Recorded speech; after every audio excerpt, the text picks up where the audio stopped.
Olá pessoal, essa é a nossa primeira aula aqui do nosso curso Biom do Zero. E pessoal, é um motivo de muita alegria para mim estar aqui com vocês mais uma vez reunidos, nesse projeto com esse intuito de qualificar a psicanálise. E pessoal, antes da gente entrar no tema da aula, eu quero falar para vocês o motivo desse curso gratuito. Vamos lá, vamos entender. Nós temos o curso completo, mas nem todo mundo vai poder participar do curso completo. Talvez por dificuldade financeira, talvez por outros motivos. Então nós vamos deixar aqui um curso gratuito para que essas pessoas também elas tenham acesso a esse conteúdo do Biom, que é um conteúdo muito importante, pessoal, para a nossa prática clínica. Por que é tão importante?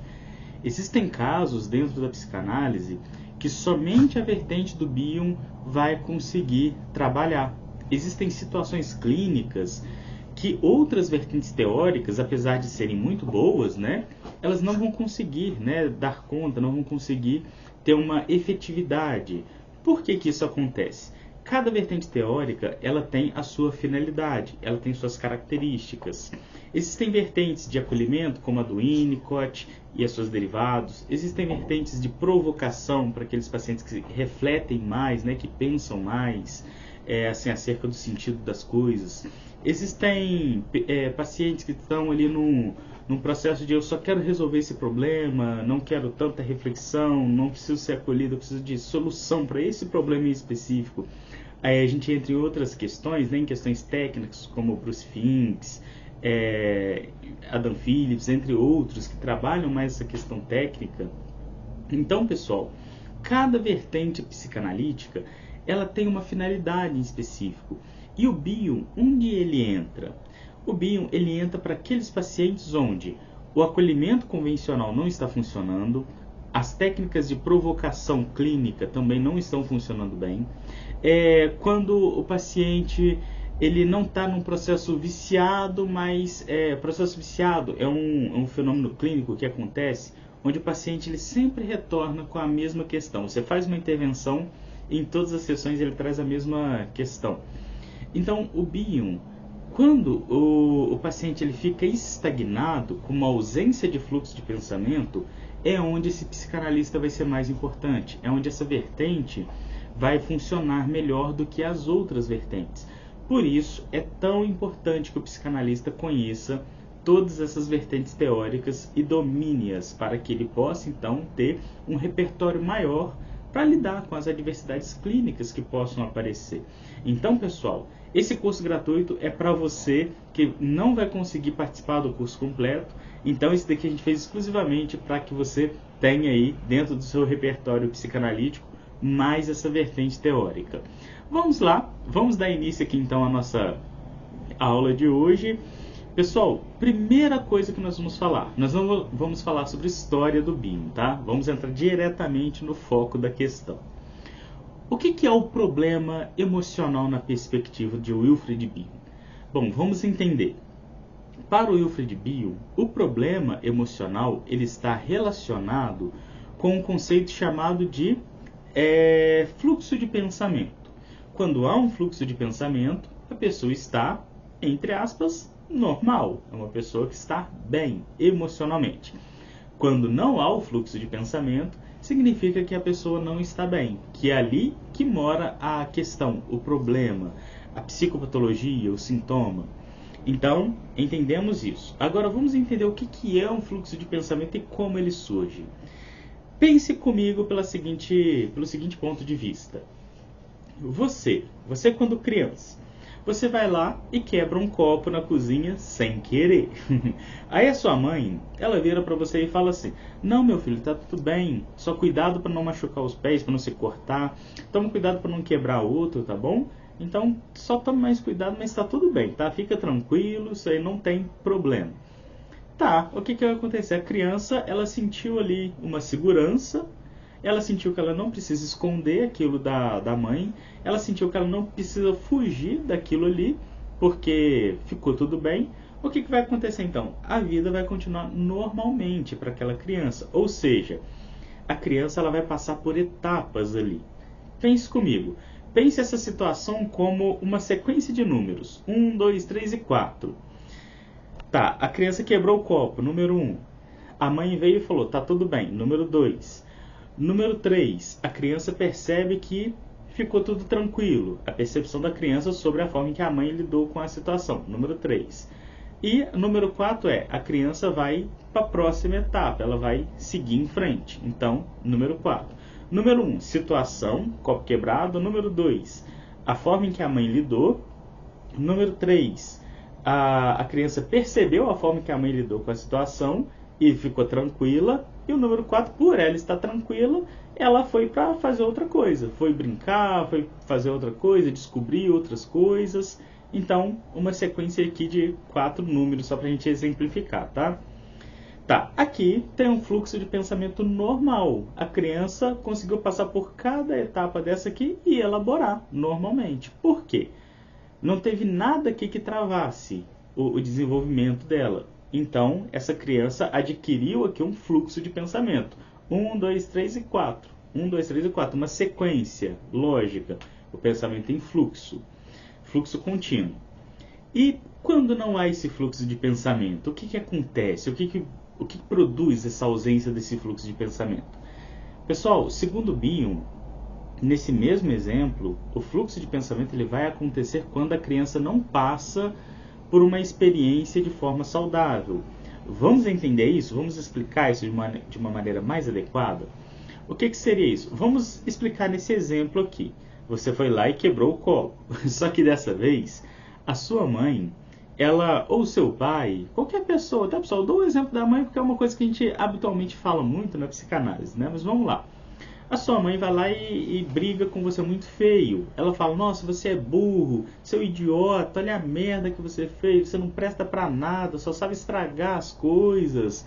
Aí ela fala assim, podia ter pelo menos cortado a mão pra aprender, né? Aí ela vai e te bate, te dá uma chinelada, te dá uma surra por causa daquilo. Bom, aqui agora, o número 1, situação. O número 1 é a situação, quebrou o copo. Número 2, a sua mãe reagiu de maneira extremamente violenta com você. Então, aqui no número 2, você foi tratado com violência. No número 3, que você passaria para a próxima, que seria a sua percepção aqui, a sua percepção, que é o número 3, vai ficar ali meio que estranha, porque você vai começar a sentir medo, vai começar a se sentir inútil, vai começar a sentir que você não tem valor, você vai começar a sentir um monte de coisas e você não entende. Você não entende porque a pessoa que te ama, que é a sua mãe, ela falou todas essas coisas ruins para você, ela te vê dessa forma. Então você já não entende mais o que é amor, o que é raiva, o que é ódio. E ela pegou e te deu uma coça ainda, né, uma surra. Agora você não sabe se amor machuca, você agora ficou confuso. Você não sabe mais o que aconteceu. Então aqui, a criança, para parar de sentir essas coisas aqui, o que ela vai fazer? Não vai fazer igual no primeiro caso. Ela vai tentar se esquivar disso. E aí um conceito importante do Bion é fuga. A criança vai fugir disso. E como ela foge disso? Ela cria uma forma diferente de pensar aquela situação. Ou seja, ela cria uma ilusão para que ela não fique sofrendo por aquilo que aconteceu com ela. Então, se ela cria essa ilusão, ela foge dessa situação. E aí, aqui que mora o grande problema. No primeiro caso, aqui ela elaborou, né, toda a situação e passou por isso normalmente. Aqui não. No número 3 desse exemplo, isso vai ficar agarrado. Vai ficar ali afetos agarrados que ela não vai passar por quê? Ela não vai nem querer ficar lembrando disso. Então ela não vai trabalhar isso na mente dela. Ela não vai organizar isso. E a ausência da organização vai criar, né? Agora nós vamos entrar num conceito muito importante do Bion, que é um conceito de elemento beta. Pessoal, as experiências que você vive e que essas experiências não são trabalhadas, elas se transformam em um elemento beta. O que é um elemento beta? É um elemento com poucas informações, com poucos elementos vinculados. Então, como ele tem muito pouco elemento vinculado, ele tem um afeto muito grande. Pense assim comigo, ó. Vamos supor que isso aqui seja 4 o afeto foi dividido em 4 partes. Tá, o afeto é dividido em 4 partes. Aqui eu tenho 4 elementos. Se eu pego aqui 4 partes de um sentimento, de um afeto, e junto aqui ó, deu um para cada um, tá? Aqui tá normal. Mas se eu não tenho 4 elementos e tenho 4 afetos, tenho um elemento e 4 afetos, todos esses afetos aqui vão para um único ponto. Então esse único ponto ele vai ficar saturado de afeto. Ou seja, aqui nesse número 1, terá um afeto muito grande e muito poucas representações. Então, como são muitos afetos para um único ponto, aquele ponto ele fica com uma forte intensidade de sentimento e com baixíssima representação. Então, o elemento beta, ele é isso. Ele tem ele tem uma intensidade muito grande de afeto em 1 ou 2 ou 3 pontos, em muito poucos pontos. Então, isso é uma ingerência dessa situação. Então, o elemento beta, ele não tem um nome, não tem uma função e não tem um porquê. Então, essa é a característica do elemento beta.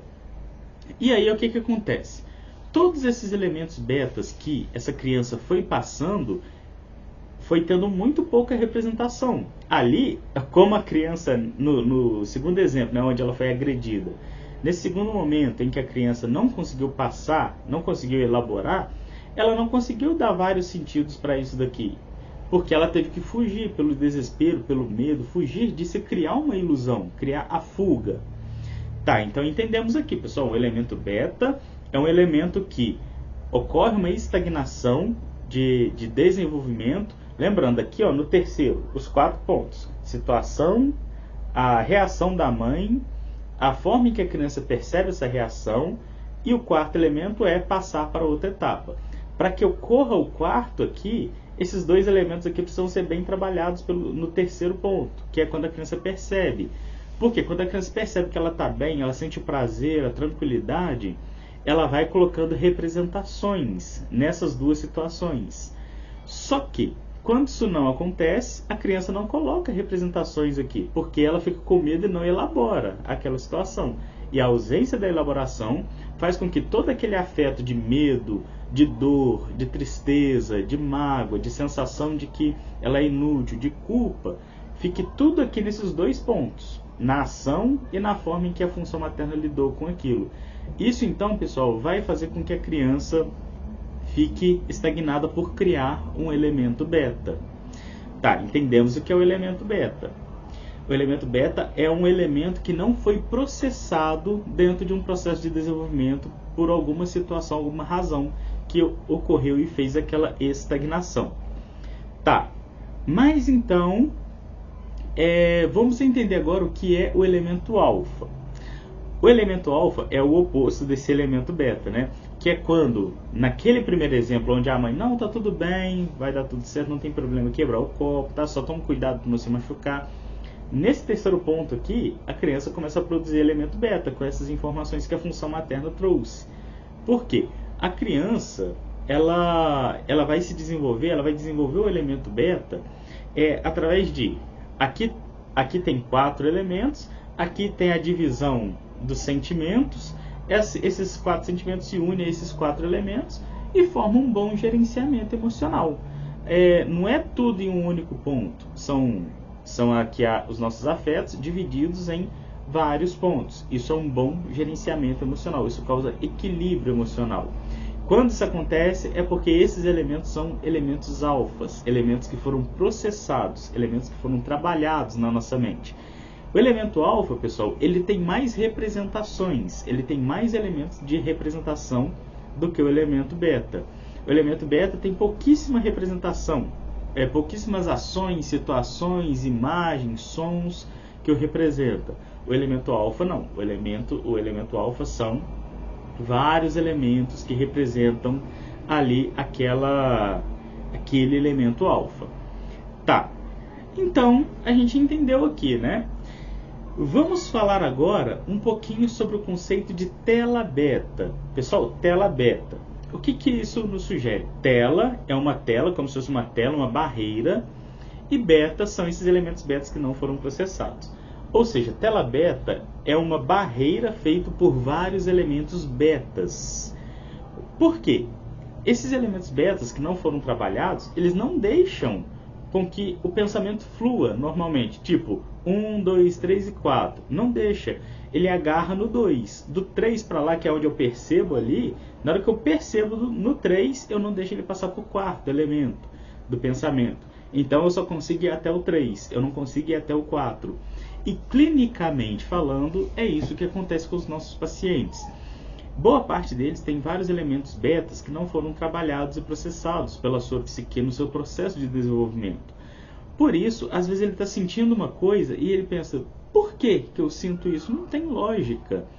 Só que é porque são vários fragmentos de afetos vinculados a pouquíssimas representações. E como tem poucas representações, ele não sabe dar nomes. Vou dar um exemplo para vocês. Eu tive uma analisando que ela tinha medo de ônibus. Ela tinha medo de ônibus, tinha medo de entrar em ônibus, tinha medo de descer o ônibus. Ela não sabia por quê. Então, o ônibus ali é um elemento beta. O medo que ela sentia era afetos fortes vinculados àquela ação. Então, a vinculação da emoção forte, do medo, com a representação que ela tinha do ônibus, os dois juntos formavam um elemento beta. Então, a gente foi trabalhando o porquê que ela tinha medo do ônibus. Eu fui ajudando ela a ampliar, né, os conhecimentos dela sobre o que é ônibus para ela, o que isso significa, por que ela tem medo, o que ela acha que ela pode acontecer. Quanto mais ela falava, mais ela conseguia ir criando cada vez mais representações e fazendo com que o elemento beta, medo de ônibus, fosse se tornando um elemento alfa, um elemento que agora pode ser trabalhado. Olha uma outra curiosidade. O elemento beta, ele é um elemento que não pode ser esquecido, porque ele não pode ser lembrado, porque ele não tem representações o suficiente para fazer com que ele dê sequência. Então aqui, olha onde estava aqui o tela beta dela. Ela tinha o elemento ônibus, o medo, a vergonha, tudo isso vinculado à situação medo de ônibus. Tá, isso é um tela beta. Ela não conseguia passar daquilo dali, porque era uma barreira de contenção que existia na mente dela, que não deixava o fluxo de pensamento surgir. Então, a situação número um, medo de ônibus. Situação, a forma em que ela lidava com aquilo, né? Com medo, pavor, medo de dar tudo errado, medo de cair, não sei, vários medos. Situação 3, a forma em que ela se percebia nessa situação. Ela percebia assim, tenho medo, mas não sei o que fazer, não sei o que é. O que isso significa? Que não tem fluxo de pensamento. Parava no número 3. Não ia para o número 4, que era passar disso. Então, quando o elemento beta começou a se transformar em elemento alfa, tendo nomes, representações, porquês, motivos, formas, ela começou a diminuir esse medo. Por quê? O número 2, não o medo. Por que ela diminuiu o medo? Porque agora ela podia falar mais sobre isso. Ela tinha mais elementos para explicar isso. Então, ele começou a se tornar um elemento alfa. Quando ele se torna um elemento alfa aqui no número 3, eu tenho uma percepção muito melhor, porque agora eu tenho um pensamento mais aprimorado sobre aquela situação. E se eu tenho um pensamento mais aprimorado, o que acontece? Eu vou para o número 4, que eu consigo passar isso e seguir, né, em frente. Então agora eu tenho fluxo de pensamento. 1, 2, 3 e 4. Sem a estagnação na terceira fase, na terceira etapa. Então, pessoal, isso é muito comum em pacientes, tá? Então, a ausência de fluxo de pensamento é quando o paciente ele para no número 3, quando ele não consegue passar daqui pela ausência de representação nos dois primeiros pontos. O número 3 é onde ele tem essa representação. Então ele não vai para o número 4, que é continuar o pensamento, o fluxo normal. Então, para o Bion, o grande problema, o que causa os problemas, é a ausência de representações alfas e não as representações, ou melhor, né, o que causa o problema é a ausência do fluxo de pensamento, que é criado por um tela beta, que é um conjunto de elementos betas que não deixam o pensamento fluir, porque eles não têm uma representação forte o suficiente, mas têm um grande investimento emocional, um grande investimento libidinal ali. Tá, falamos sobre isso. Pessoal, Eu estou aqui observando alguns pontos que a gente vai vendo clinicamente como essas coisas funcionam, né? Vamos pensar pela seguinte situação. Você, na posição de psicanalista, qual a função que o psicanalista deve ter utilizando a vertente bioniana? Tá, esse ponto aqui, pessoal, eu vou deixar aqui para nossa próxima aula, que eu vou deixar logo abaixo, tá? Corre ali e assiste, que eu vou falar agora para vocês rapidinho sobre a posição do psicanalista, tá bom? Do psicanalista bioniano. Vamos lá, pessoal, vejo vocês aqui na próxima aula.